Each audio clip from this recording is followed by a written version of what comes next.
Welcome back to Cryptographics and to part 4 of this series where we have been breaking down the upcoming HEDRON staking platform called Icosa. In this video, we will be summing up everything we've covered in very technical matter into an easy to grasp overview of the new platform. To make the most of this platform when it releases, I recommend you watch this video and understand it as well as you can. Once you are confident in your understanding here, watch parts 1 to 3 over again to really grasp the full game theory possibilities of this system. I will do my best to consolidate all the info we previously covered. However, the system is very complex, so there may be some slightly technical explanations, but I'll do my best, like I said. Let's get started. So it all starts with HEDRON. HEDRON is built on top of Hex and is available to be minted by Hex stakers for free minus gas fees. For every T-share you have staked, you will get 1,000 HEDRON for every day of the stake's life. HEDRON is actually paid based off of B shares and mints 1 HEDRON per every 1 B share you have. However, if this is not quite clicking and you don't quite understand what B shares are, don't worry. Just remember 1 T share in Hex, staked Hex, gets you 1,000 HEDRON. To be completely clear here, a 1.5 T share stake gets you 1,500 HEDRON per day, and a 2 T share stake gets you 2,000 HEDRON per day, and so on. Hopefully this is clear as mud now as to how you acquire HEDRON, how the payout works. So HEDRON will always be able to be minted based off this ratio. However, because of the amount of Hex it takes to stake and get a T share is always going up, it will get harder and harder to mint HEDRON over time. This means that the rate we see HEDRON coming into existence now will likely be the highest we ever see it. At some point, it is likely that HEDRON reaches a price where HEDRON can help the price of Hex to increase. To understand this, we must remember what a Hex staking instance, or HSI, is and what it allows a user to do. An HSI is created by staking your Hex through the HEDRON.pro protocol and allows a user to borrow the entire possible amount of HEDRON from a stake in advance. There will be repayments every 30 days and a small repayment fee each payment.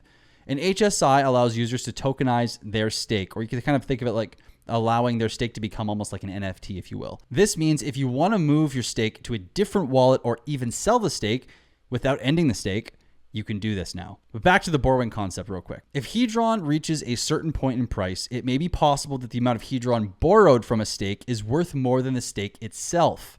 This would create a cycle where a user would sell the HEDRON that it borrowed out of that HSI for more Hex, stake it as an HSI again, which would be more Hex than they started with, advance the HEDRON again, because now it's even more HEDRON, and continue this cycle to make a profit.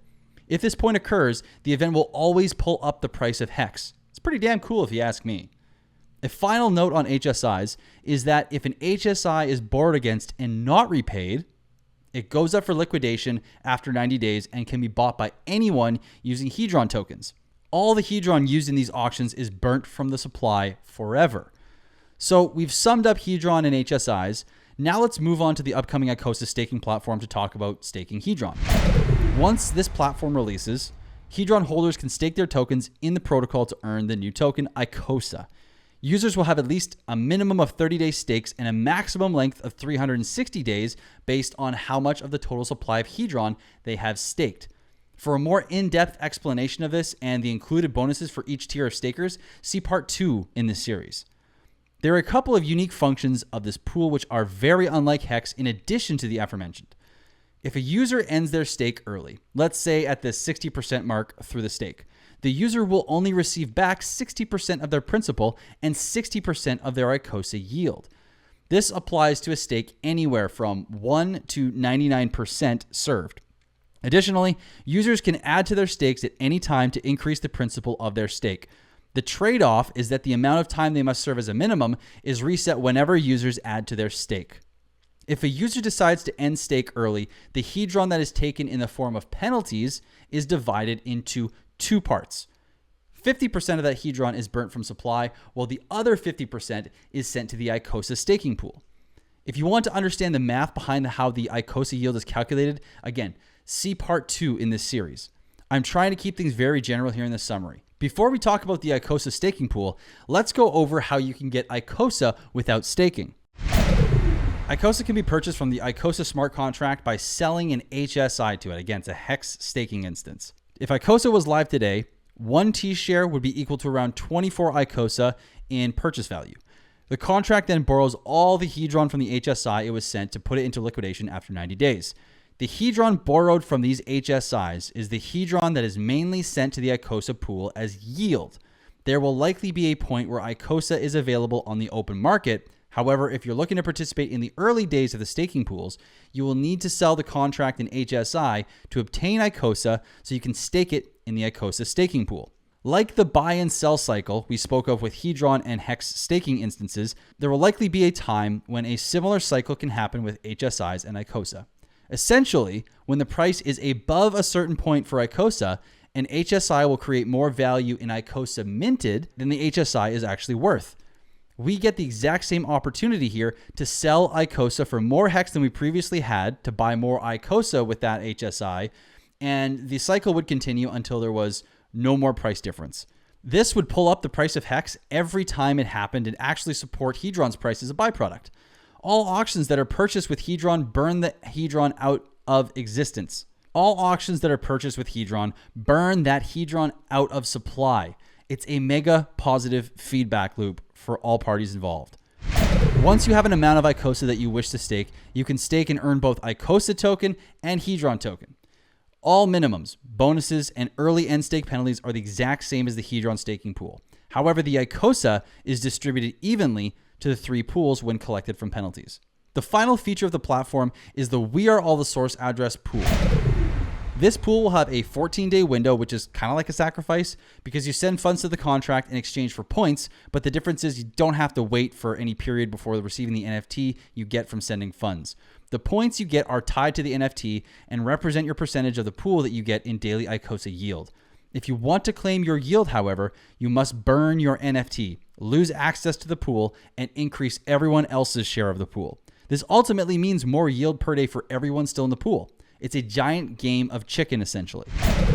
So, all in all, after completing this entire series, doing all the research involved, and wrapping my head around the immense amount of game theory we were going to be faced with, I am incredibly excited for this to launch. I believe HEDRON will have an incredibly positive effect on HEX long-term and bring even more value to owning HEX. One thing we do need to talk about, though, is the validity of the code and whether there are risks. If we use our historical data, HEDRON's code has been flawless. This sets a precedent for what we can expect for the quality of the code done within the Icosa platform. Of course, it is new code and a more complex platform, so there is a chance that something could arise from the new code. However, the Icosa platform will be released on a testnet with the goal of finding any bugs that may exist in the code. Users can receive a bug bounty reward for finding these bugs during the testnet phase, if there even are any. So not only is the founder flawless in his previous coding and everything works great, but he is deploying a test version of the platform and all its capabilities to be put to the test and rigorously ever before going public. I'm not here to tell you what you should or should not do regarding the upcoming release. I'm simply here to provide you the information to make an informed decision for yourself. This is not financial advice, nor should it be the end of your personal research journey for this platform. More research is almost always required before being able to understand exactly why or why not to invest in something. And finally, I would like to give a massive shout out one last time to the entire Icosa Telegram chat, including the founder Alex, Crypto Sloth, Blue, Enigma, Nomad, Gifford, and again, many, many, many others. I can't even remember how many people I've spoken to that have helped me out in some way, shape, or form. So without you, I could not have put this together. And if you're still here right now and you're at part 4 of this series and you've enjoyed it, please smash that like, subscribe, and drop a comment below. And I would love to know your thoughts. What do you think of this whole platform? Are you excited? Are you not? Let me know in the comments. And if you'd like to chat with me one-on-one about what this all means and how you can understand it better, go to cryptographics.com and you can book a call with me there. You can also support the channel by joining YouTube memberships. You can buy some merch or you can donate in the link below. And finally, there's always scammers in the comments, guys. Don't even engage with them if it's not my highlighted cryptographics name bar. It's not me, and I'm not trying to message you to go to WhatsApp.